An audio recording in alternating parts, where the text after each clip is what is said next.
Hi, listeners. This is Glenn West, the Assistant Executive Director of Texas High School Coaches Association. It's time to register for coaching school. This year's coaching school will be held in San Antonio, July 21st through the 23rd. And in addition to the 250 lecture hours that we offer, we'll be adding a second turf field that will allow soccer, baseball, and softball demos. Tennis, aquatic, and golf will be off-site for one day of exhibits as well. Basketball court will be moved from a half court to a full court. You're all not going to want to miss this. You can find information of coaching school and hotels and membership renewal on our website at thsca.com. Did you know that you can use podcasting to not only share the great news about your athletes and your programs, but as a fundraiser for your booster club? Yes, Lone Star Gridiron produced the 5th podcast in history and has been doing it nearly 20 years. We are expanding now to do shows outside of football. So whatever your sport, reach out to us at 713-269-4620, and we'll discuss how you can use this amazing tool to supercharge your program. And the best part, we do all the heavy lifting. Text your name and school to 713-269-4620.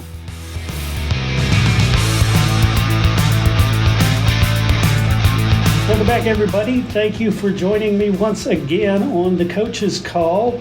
Today, I have two interesting guests, and I will introduce them.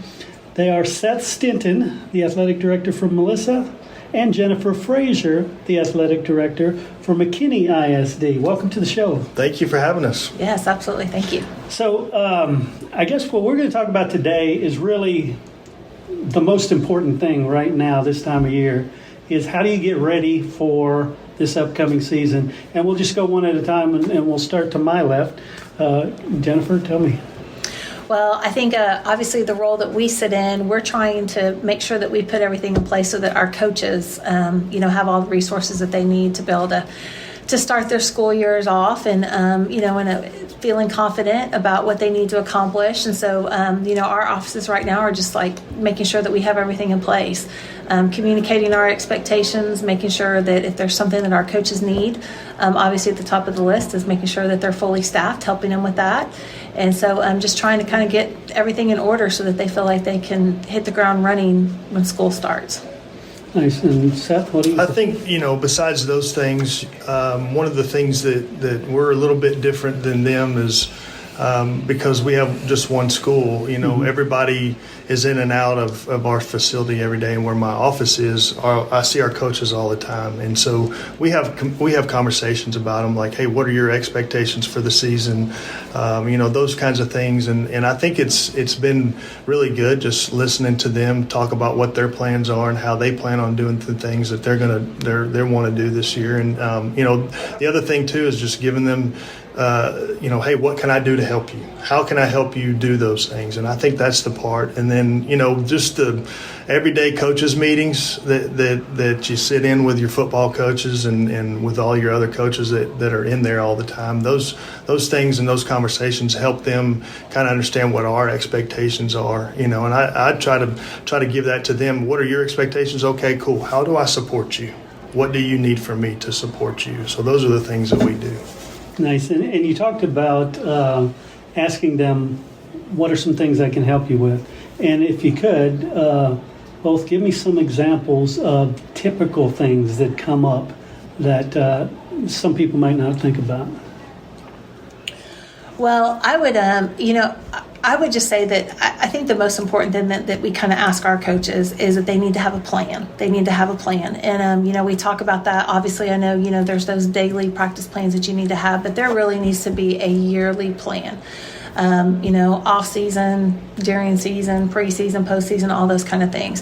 And so I think normally when a coach has that, then they kind of are going to be able to kind of hone in on, okay, here's some areas I need help in. I think the second thing I ask coaches, and just trying to make sure if you need us to help you, we will, but you also need to have an operations manual. And I think now as we're kind of just in a new era of leading people, communication is more important than ever. And so I think, we can verbally communicate things that are important, but also too, I think when we can also have those written down on paper, then it helps people know what the expectations are. And I think people can be very successful just when they know what's expected of them. And so on the flip side of that, I think it's important for us in our athletic office to communicate that to our schools.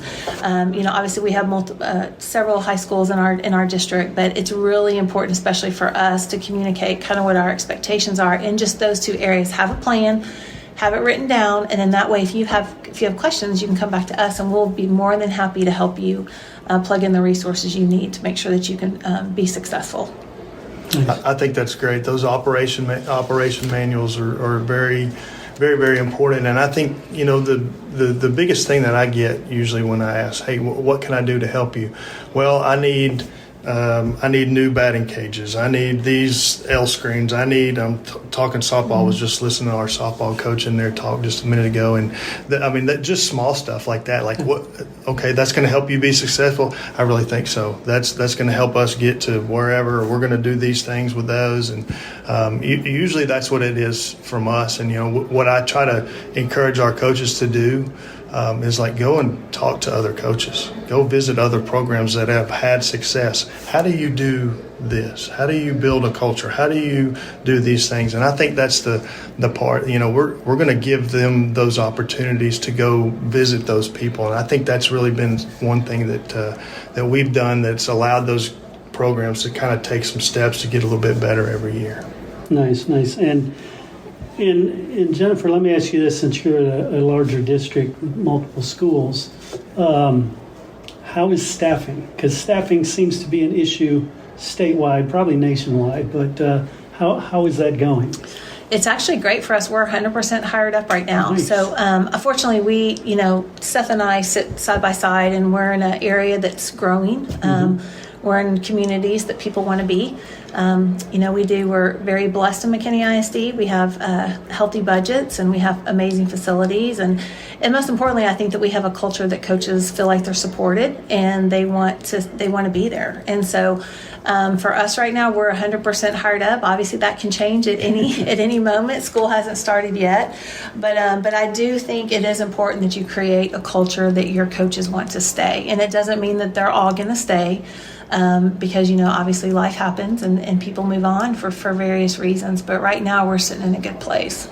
And what about Melissa? It's the same. Like she said, we've been very blessed with growth. Growth happens. And so when that's been going on for us, we've had opportunities to add staff every year. And, this year I think we added four additional coaching positions, which has been very beneficial to some of our programs. And then, it's been a true blessing because we post a job and we'll get a lot of applicants. And same thing, we're hired up. We're having trouble finding a math teacher. And I asked our principal, hey, I'm pretty sure if we posted that job, we'd probably get some people apply. And he goes, man, would you please do that? Because we need a math teacher. They may not get an athletic period, but they probably get at least an athletic stipend or coaching stipend for that. And I said, sure, we'll go to work on that. So it's been a true blessing for us as well. Nice. And you've both had teams that have won a lot. That typically comes with people grabbing your coaches. How do you address that? You want the coaches to succeed. You want them to have opportunities, but you also want a culture where you keep them. How do y'all deal with that issue? Well, for us, we actually had our offensive coordinator this year get a new head coaching position at Blue Ridge, and Jason Russell, and has done a great job for us. He's been in Melissa for about 10 years and got an opportunity there. And those are the things I think are really a blessing for us, because we want those assistants to go be a coordinator or go be a head coach somewhere. And so we're trying to grow them, and I think that's a real blessing for us to get for those guys to get that opportunity. And if they do get those opportunities, we want them to be prepared. And I think that's the part that we have to do a good job of as administrators, is making them kind of giving them the tools to understand, like, it's a little bit different than just being a coordinator now. You have to worry about not just football, not just offense. Now you're going to worry about the whole program. How do you do that? And so that's the part for us. I think has been really a blessing. We've had some coaches get some opportunities. I'm very excited for them, and we moved people from our staff into their positions, and then we had to hire some folks behind that. But like I said earlier, we've had the opportunities to. We've been blessed to give them those opportunities. I see. Yeah, I would affirm everything that Seth just said. Being an athletic director is no different than being a head coach, right? I mean, you are preparing, your star athlete goes down, it's next kid up. And I think for us, it's next man up, it's next lady up. And so you should be pouring into those people. You need to be looking for opportunities to give them leadership before they have a title, so that when those titles do open up, you have quality candidates within your district. I know we take that very seriously in McKinney ISD because we do have multiple campuses. We have a lot of coaches that are sitting at assistant level that another campus could open up, and I believe firmly that if they are being successful for us at an assistant level in McKinney ISD, then they're probably going to be successful for us as a head coach. We may have to come alongside them and help, just guide them on some of the things that Seth just described about, what it actually is to sit in the hot seat as a head coach. But I think the best athletic directors are pouring into those and looking for, okay, you're already, when that vacancy opens, you already know who you have your eyes on, and not only internally, but maybe externally around too. You should have a good network ready to go. Nice. And you've already given a wealth of knowledge about a good athletic director and what they do, but what's the secret sauce that you've discovered to make you successful as an athletic director? Wow, secret sauce. I think one of the things that I've watched Jennifer do, and that I try to do as well, is you have to develop a relationship with your people, and I really think that's probably one of the things that is really, really important in what we do is building a relationship with our head coaches and with really all the coaches, and just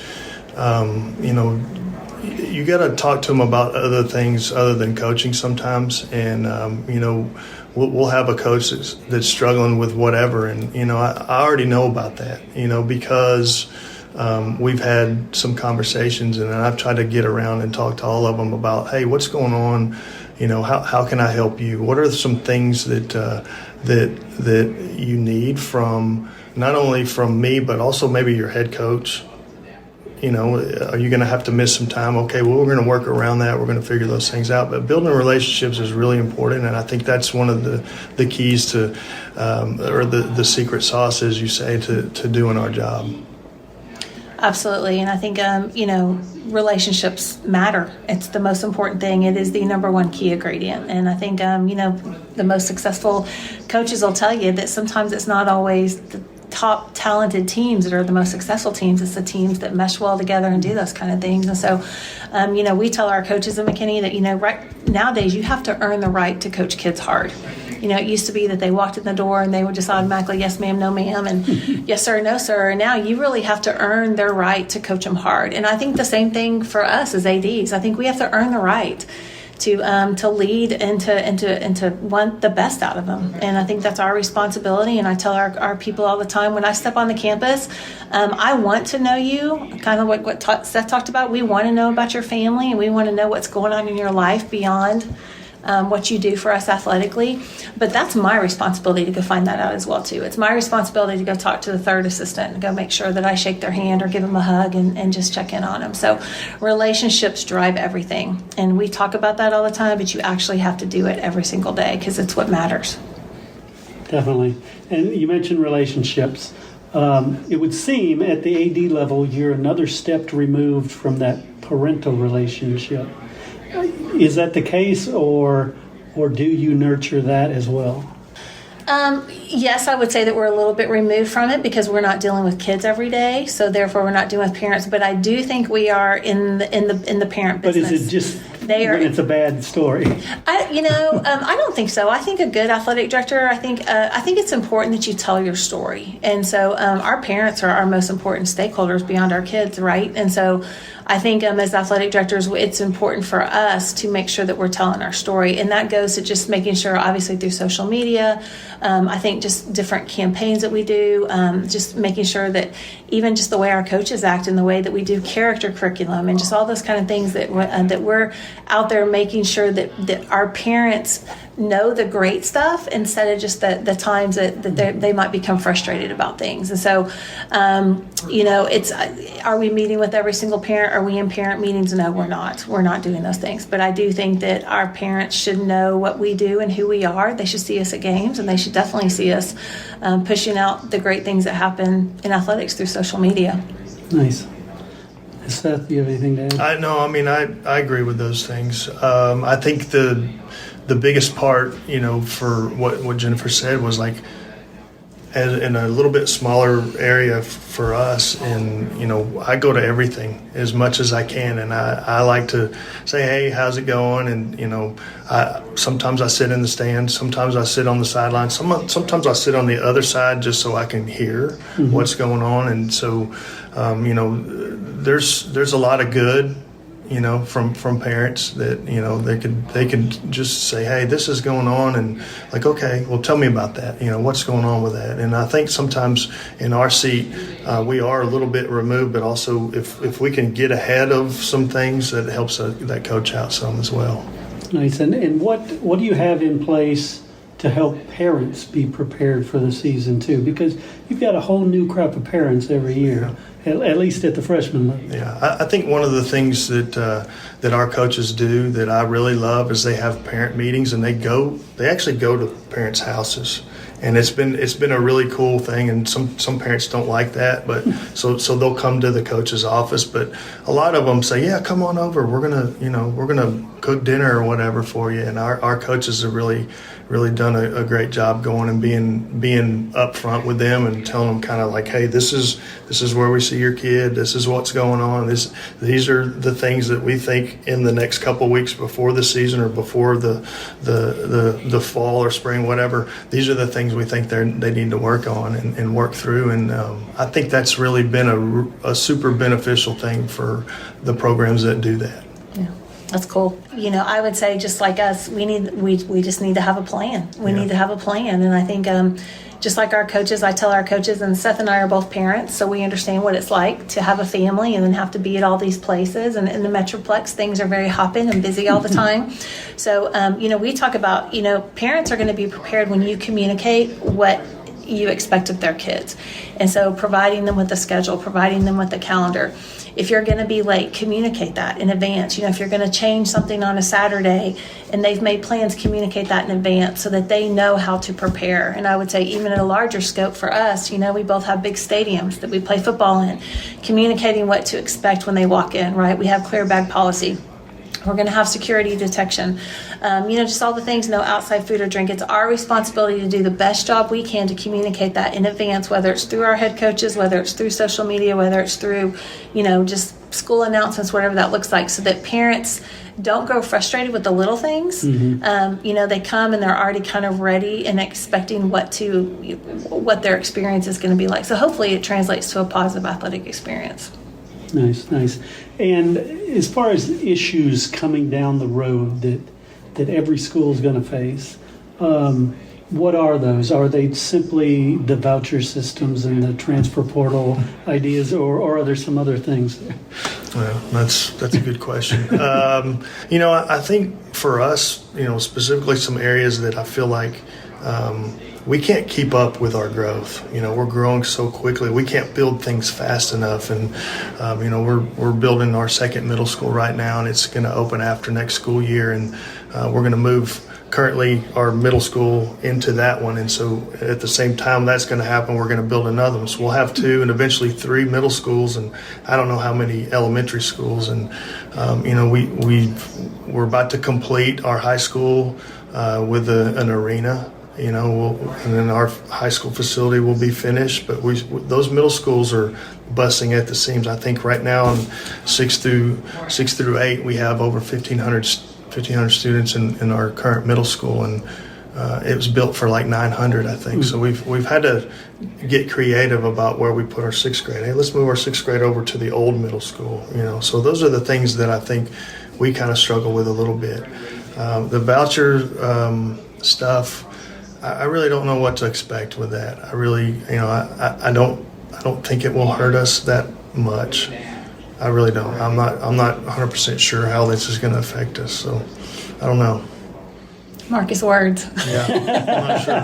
It probably will. Well, I think, but I mean, he's exactly right. We don't know, right? Yeah. I do think just like with COVID, whatever's going to come, I have confidence that we're going to handle it. I think the THSCA, the THADA, the UIL, coaches, we're all competitors, every single one of us, and we're always going to put kids first. And so I think there's a lot of, there's a lot of pre-thought going into it and thinking what we're going to do. And I think there's probably some planning for what could happen. But at the end of the day, we're just going to have to figure out when it comes, and we will. And I think, just Seth and I work great together. Just on a professional level, we compete against each other. But I think we would say that we also have a friendship outside of, competing. And so I think it would just be leaning into each other and figuring out, okay, what's working for you? He's growing like crazy, right? He's growing faster than most school districts are at this time.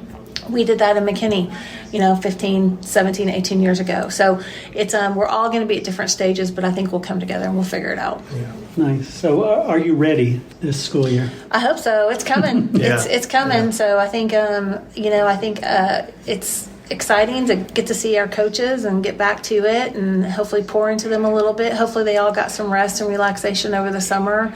I know they're all working, doing skills training and things like that, but if you're not ready, you better quickly figure it out because school's coming. So it's like tomorrow, right? Yeah, exactly. Tomorrow. That's exactly right. Yeah. Cool. Well, Seth Stinton, Jennifer Frazier, thank you so much for sitting down, sharing some of your insight. Thank you for having us, Chris. Yeah, you bet. Thank you.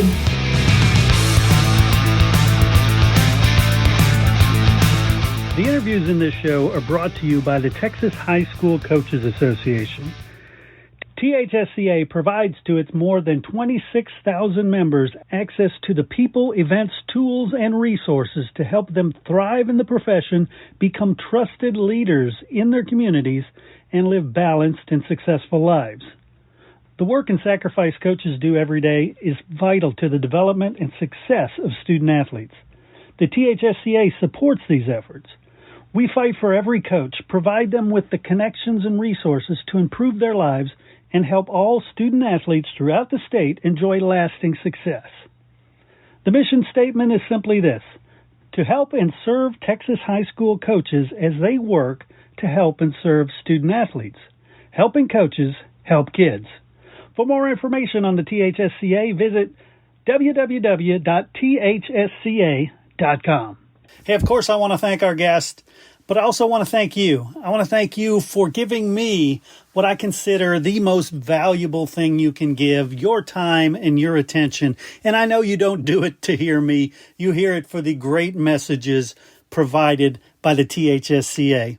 And hey, if you'd like to associate your company with the THSCA and the Coach's Call podcast, limited sponsorship opportunities are available. You can reach out to me, Chris Doelle, 713-269-4620, or head over to my website, freshmediaworks.com.